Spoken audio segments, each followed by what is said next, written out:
Hai Delasar, bersama saya Kelvin di acara podcast Cakap di Balkon, Cakap-Cakap di Balik Mikrofon.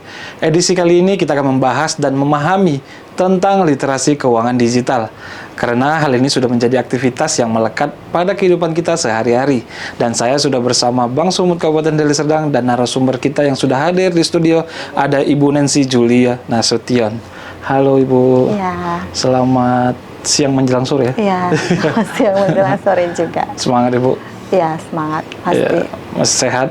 Alhamdulillah sehat. Sehat ya, walaupun mungkin sedikit bete udah nungguin dari tadi ya. Nggak apa-apa. Oh, nggak apa-apa. Gimana nih Bu, aktivitas Ibu bersama Bang Sumut ini? Belakangan ini seperti apa? Iya, kalau aktivitas kami dari tim funding itu mungkin kami ini lagi menggerakkan tuh pembayaran kris dinamis, khususnya untuk pembayaran PBB Deli Serdang. Yang pada saat ini udah kami bisa dibilang didaftarkan lah ya. Benar. Per UPT-UPT di masing-masing kecamatan agar lebih mendorong untuk pembayaran PBB itu. Dan demi tercapainya juga PAD-nya Pemkab Deli Serdang pastinya. Berarti sudah ada di setiap kecamatan sudah? Sudah ada. Sudah ada. Jadi setiap petugas UPT per kecamatan itu masing-masing mereka udah punya user untuk masuk ke nama aplikasinya itu Sumut Merchant. Jadi nanti dari petugas itu bagi masyarakat misalnya nih di wilayah Kecamatan Lubuk Pakam udah bisa nih, jadi ada warga yang mau bayar PBB udah bisa langsung ke UPT Kecamatan Lubuk Pakamnya. Oh, gitu. Karena udah ada petugasnya langsung yang Jadi kita udah daftarkan juga. Jadi masyarakat yang berada di kecamatan manapun kalau mau bayar nggak perlu lagi langsung ke kantor. Iya, benar. Nggak usah perlu kantor di Lubuk Pakam ya, karena di kecamatan. Iya, per kecamatan sudah ada. Luar biasa nih ya. Oke deh. Tapi kita membahas nih tentang literasi keuangan digital nih, agar tujuannya mengedukasi masyarakat. Salah satunya tadi ya, contoh pembayarannya sudah ada di UPT ya. Iya, jadi nggak perlu lagi harus datang ke kantor yang beralamat di Lubuk Pakam, karena ya sesuai dengan tema kita, literasi keuangan digital. Iya. Nah itu dia. Oke, kita masuk pertanyaan pertama yang di Bu Nancy. Apa sebenarnya itu keuangan digital dan seberapa penting literasi keuangan digital di zaman sekarang, zaman now? Zaman now ya. Baik, keuangan digital itu yaitu segala bentuk transaksi, baik itu menabung, mentransfer, berinvestasi, meminjam uang, ataupun dalam proses pembelanjaan, itu dapat diakses menggunakan teknologi, internet, dan telepon seluler. Yang dimana masyarakat tersebut tidak harus langsung datang ke bank dan bisa diakses di mana aja. Contohnya tuh seperti sekarang kita pasti udah menggunakan mobile banking kan. Benar. Dari mobile banking itu kan ada fitur kris. Jadi kita bisa langsung tap, udah bisa langsung bayar pakai kris atau juga pakai e-wallet. Lalu kalau ditanya seberapa penting keuangan digital untuk pada masa sekarang ini, itu udah cukup sangat penting dan juga udah harus mempunyai skill dasar kita itu untuk bertahan hidup di zaman yang semua serba digital ini. Benar. Misalnya apabila kita memahami tuh manfaat dari transaksi digital, otomatis kan pada saat pembelanjaan online nih kan, kita bisa memilah-milah nih mana yang menjadi kebutuhan, mana yang menjadi keinginan. Lalu juga kita tidak bisa menjadi korban dalam cyber yang sudah cukup canggih pada saat ini. Gitu. Nah kalau menurut Ibu, punya nggak sih keuangan digital ini pasti punya kelemahan nggak sih? Atau mungkin kekurangannya dan punya kelebihannya tersendiri nggak sih? Karena kita nggak bisa pungkiri, ya nggak semua orang masih menggunakan digital ya? Iya benar. Benar ya. Apalagi memang kita lihat nih seperti pedagang-pedagang yang di pasar tradisional kan, sepertinya mereka lebih suka menggunakan uang tunai, apalagi kan seperti pedagang yang usianya sudah senja gitu kan, tidak mengerti teknologi, pasti beliau tetap memilih transaksi tunai aja sih. Jadi memang ada beberapa segmen atau bagi personal yang memang belum bisa menerima keuangan digital ini. Jadi artinya punya kekurangan dan kelebihan masing-masing? Iya benar. Sebenarnya kalau misalnya memang udah mereka tahu itu manfaat dari keuangan digital itu, saya rasa pasti mereka udah menggunakan keuangan digital, karena kan keuangan digital tuh selain menghemat waktu juga menghemat biaya-biaya operasional lainnya. Iya benar. Dan juga kita kalau misalnya bawa uang sedikit banyak mungkin agak lebih tenang ya kalau bentuk digital. Iya benar. Jadi pun meminimalisirkan juga uang palsu nih kalau di pedagang gitu. Kadang kan ada juga sebagian oknum yang memaksakan harus menggunakan uang-uang yang tidak layak edar gitu, seperti uang palsu. Uang palsu ya. Itu. Nah itu dia. Jadi memang pada dasarnya punya kelebihan dan kekurangan juga sih uang digital ini. Tapi kalau masyarakat tahu cara menggunakannya dengan baik, nah ini pentingnya literasi yang kita bahas hari ini ya gitu ya. Nah sebenarnya banyak ya keunggulan dan mungkin kelebihan dari keuangan digital ini gitu ya. Nah itu dia salah satunya tadi nggak perlu bawa uang banyak-banyak, kan nggak mungkin ke pasar tradisional bawa 20 juta kan nggak mungkin gitu kan. Saya aja terkadang di dompet udah jarang nih megang uang cash, paling ada 50.000 atau 10.000 aja, karena kan udah pada pakai kris semua nih. Tapi pembayaran bawa cash 50.000 di uang digitalnya ada gitu kan.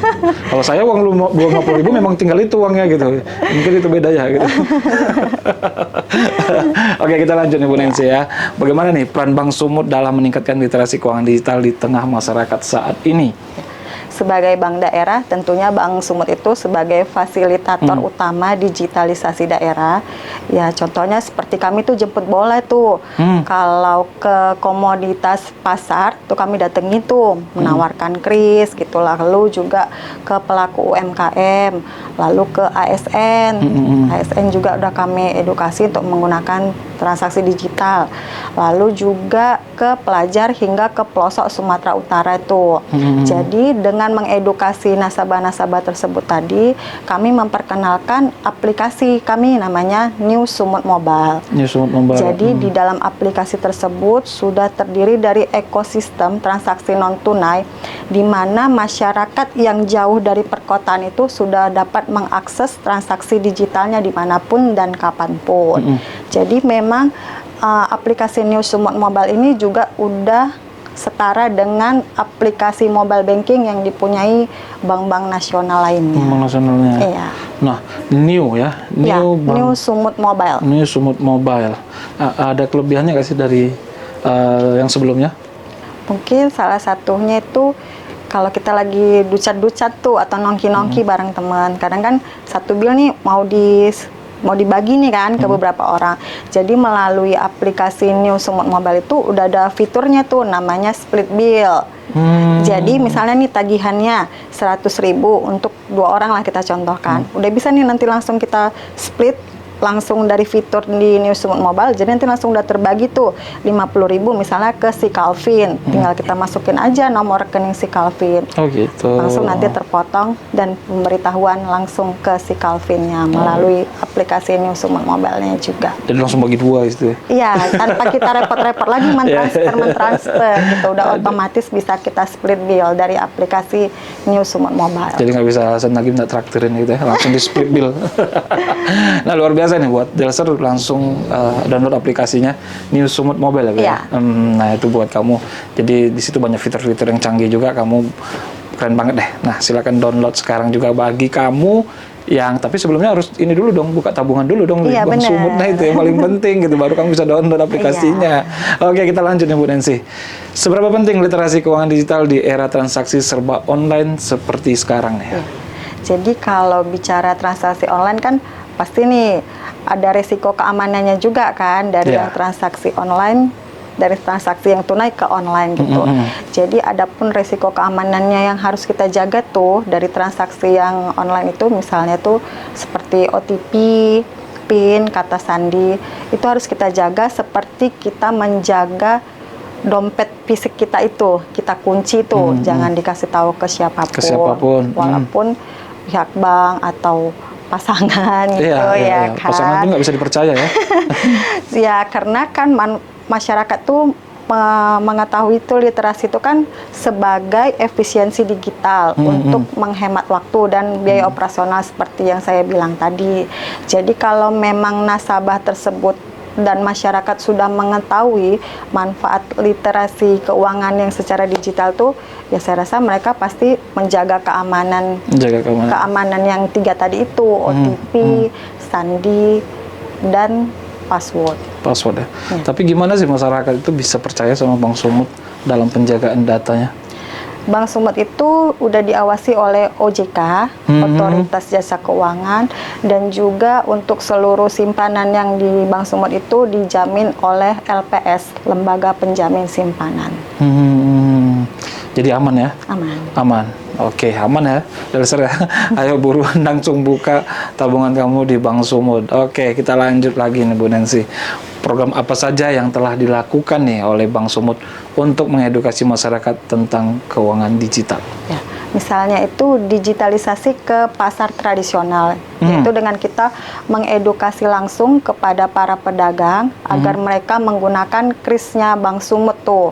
Namanya sekarang aplikasinya Sumut Merchant, agar memang pembayaran mereka tuh lebih higienis, karena kan tidak ada tunai-tunai lagi kan. Kadang kan uang ini mau banyak, bisa dibilang nodanya gitu ya kan, udah lebih higienis dan tercatat rapi.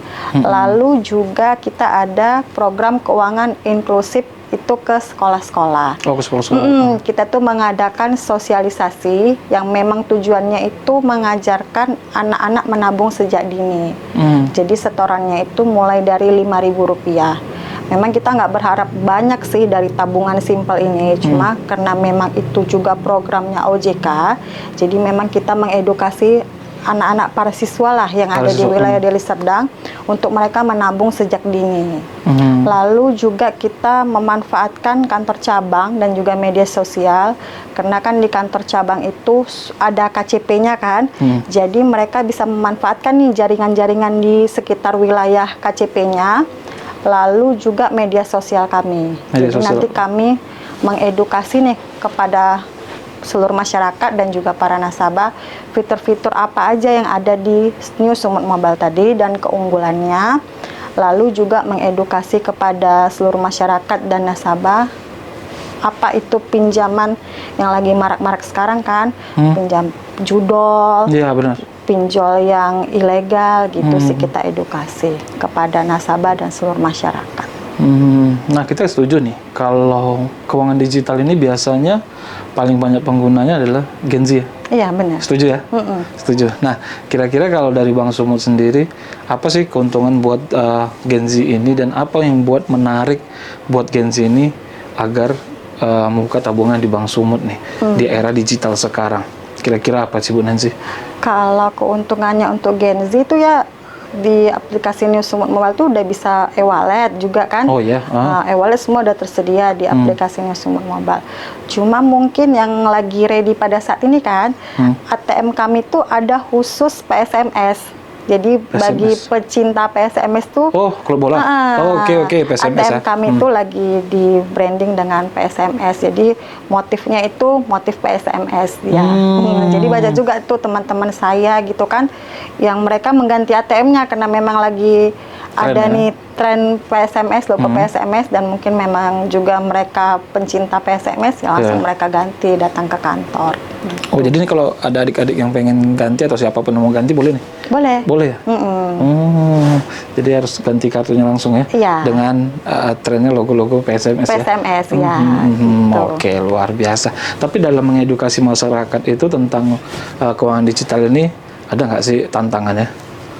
Ya pasti ada. Contohnya dengan pedagang yang tadi, yang tradisional yang saya bilang tadi nih, yang memang dia udah tua atau memang nggak mengerti lagi tentang digital lah gitu kan. Jadi pasti mereka tetap nggak mau lah, kayaknya lebih nyamannya transaksi tunai aja. Nggak ngerti-ngerti saya dengan teknologi, nanti takutnya kayak pembayaran kris, takutnya nanti nggak masuk atau gimana, gitu. Walaupun memang udah kita sediakan nih aplikasi untuk melihat report transaksi krisnya kan dari Sumut Merchant itu, tapi memang ada beberapa pedagang yang memang tidak mau. Tidak mau ya, tapi mungkin dengan tidak maunya itu dengan alasan seperti itu ya. Iya, benar. Padahal enak banget loh kalau pakai uang digital tuh, berapapun nominalnya ya udah segitu yang dikirim gitu, segitu yang ditransfer. Kalau manual kayaknya kita harus balikin uangnya ya, harus nyediain balikin. Bentar saya tukar dulu balikinnya gitu. Nggak perlu gitu kan. Kalau uang digital nah itu menghemat waktu juga. Menghemat waktu juga gitu kan. Nunggu kembalian gitu kan. Apalagi kalau udah pakai QRIS tinggal barcode gitu ya. Selesai. Nah itu dia. Oke, kita lanjut lagi nih Bu Nancy. Gimana nih bentuk sinergi Bank Sumut dengan pemerintahan dalam hal ini nih, terutama di keuangan digital ya? Tentunya Bank Sumut dengan pemerintah provinsi dan juga Pemkab, lalu Pemkot dan OJK itu bersinergi sangat kuat ya. Contohnya itu dari elektronifikasi transaksi Pemda. Karena melalui ETPD tadi, Bank Sumut itu menyediakan keuangan digital dalam bentuk pembayaran retribusi pasar, pajak daerah, PBB yang saya singgung tadi di awal. Itu. Jadi sudah secara online. Jadi kan kalau sudah secara online kan otomatis transparansi untuk pendapatan asli daerah itu kan juga lebih terinci gitu, lebih transparan. Lalu juga penyaluran program jaringan pengamanan sosial, membantu menyalurkan dana yang dari bantuan insentif dari pemerintah daerah secara nominal langsung ke si nasabahnya juga, melalui mereka buka rekening Bank Sumut gitu kan. Lalu juga TPAKD, yaitu tim percepatan akses keuangan daerah yang aktif bergerak bersama OJK dan Pemda dalam forum TPAKD itu untuk memperluas akses keuangan bagi masyarakat di pedesaan. Di pedesaan. Ya, contohnya dari dana desa. Dari dana desa contohnya seperti itu ya. Ya. Tapi kita pengen tahu juga nih namanya keuangan digital gitu kan. Tapi apa dari Bank Sumut sendiri punya inovasi nggak sih untuk menjangkau masyarakat yang di pedesaan, kalau kita cerita pedesaan ya. Nah karena kan di pedesaan mungkin jangankan untuk keuangan digital gitu ya. Untuk jaringan aja susah gitu. Ya, tapi dari inovasi dari Bank Sumut ada nggak sih untuk menjangkau masyarakat yang berada di desa? Kalau inovasi dari kami selain ya mempunyai aplikasi New Sumut Mobile tadi kan, kami tuh juga tersedia namanya agen laku pandai tuh. Namanya gitu. Sumut Link. Sumut Link. Jadi masyarakat yang memang mau bergabung menjadi agen laku pandai kami bisa, karena di dalam agen laku pandai itu nanti juga bisa mendapatkan seperti fee gitu. Oh, ada fee-nya. Ya walaupun memang kecil gitu kan, tapi kan kalau kecil tapi rutin kan lumayan juga gitu kan. Iya dong. Misalnya dalam pembelian pulsa gitu, pembayaran PBB juga bisa, pajak kendaraan bermotor juga bisa. Tapi memang ya dibalik ada kelebihan kami yang bisa melakukan pembayaran tadi juga masih pasti ada kekurangannya gitu. Iya. Nah itu ya. Bisa tarik tunai juga. Oh bisa tarik tunai. Tapi khusus rekening Bank Sumut. Oh iya dong, rekening Bank Sumut ya. Iya. Jadi bank lain belum bisa, masih dalam pengembangan. Oh ya, masih dalam pengembangan. Kita tunggu aja pengembangannya. Iya, siap. Nah, jadi buat masyarakat yang berada di desa, ternyata ada tadi Agen Sumut Link. Agen Sumut Link ya. Jadi jangan takut untuk membuka tabungan kamu di Bank Sumut ya, karena sudah menjangkau sampai ke desa-desa. Wah, luar biasa banget. Atau mau jadi agennya juga boleh ya? Boleh? Boleh ya? Boleh. Karena dapat fee-nya juga tadi ya. Ada fee-nya. Oke, kita lanjut lagi nih Bu Nancy. Ya. Tips dari Bank Sumut untuk masyarakat agar terhindar nih dari penipuan atau kejahatan digital. Tapi yang paling sering terjadi sekarang ini adalah scam ya. Iya, benar. Nah, itu dia. Yang pertama itu jangan pernah membagikan data rahasia, baik itu PIN, password, nama ibu kandung, atau kode OTP, one time password, kepada siapapun. Apalagi walaupun kepada siapapun, bahkan kepada pihak yang mengaku sebagai pegawai Bank Sumut. Lalu abaikan pesan dari WhatsApp atau dari SMS yang biasanya tuh link undangan, gitu, ya, APK itu diabaikan saja. Lalu gunakan saluran komunikasi resmi. Kalau kami itu Bank Sumut, IG-nya Bank Sumut News gitu. Lalu juga kalau dari SMS atau WA itu biasa bercentang biru gitu kan. Lalu apabila nanti pada saat di jalan nih kehilangan ATM atau merasa nih kayak ada yang mau yang nelfon saya nih, lagi ada yang scam atau apa phishing ya gitu, boleh langsung dilaporkan ke call center Bank Sumut di 14002. 14002 ya, 24 jam. 24 jam ya. Jadi kalau masyarakat yang udah ada sempat juga kepencet nih undangan tadi ya, boleh hubungi ke Bank Sumut.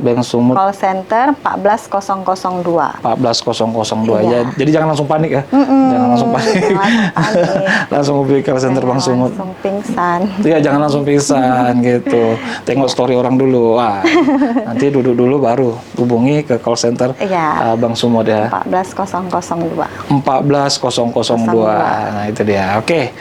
Harapan nih Bang Sumut ke depan terhadap tingkat literasi keuangan digital di Indonesia dan terkhususnya di Deli Serdang. Seperti apa kira-kira nih Bu Nancy?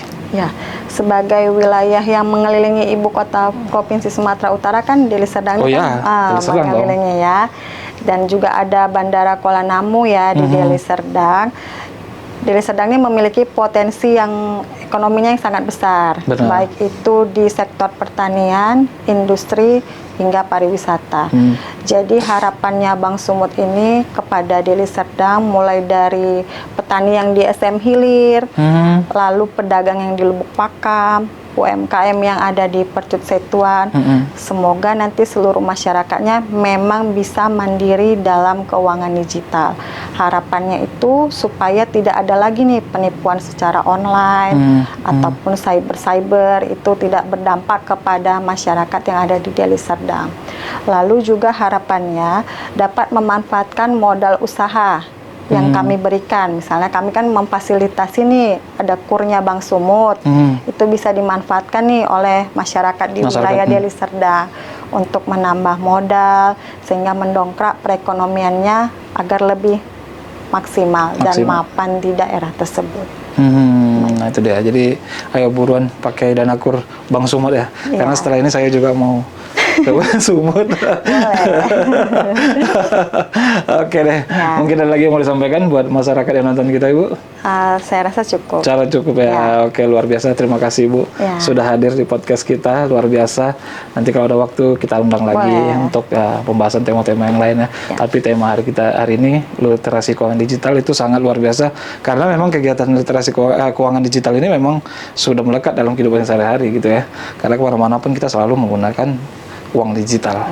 Nah, banyak keuntungannya, tadi kita sudah bahas, kelebihannya juga banyak, terutama juga kelebihan dari membuka tabungan di Bank Sumut. Bank Sumut, iya. Saya nggak endorse loh, tapi saya memang bilang loh. Oke, sekali lagi terima kasih Bu. Ya. Oke, nah itu dia pembahasan kita hari ini tentang literasi keuangan digital ya. Semoga mengedukasi masyarakat luas, terkhususnya masyarakat Deli Serdang, jadi lebih bijak lagi dalam menggunakan keuangan digital.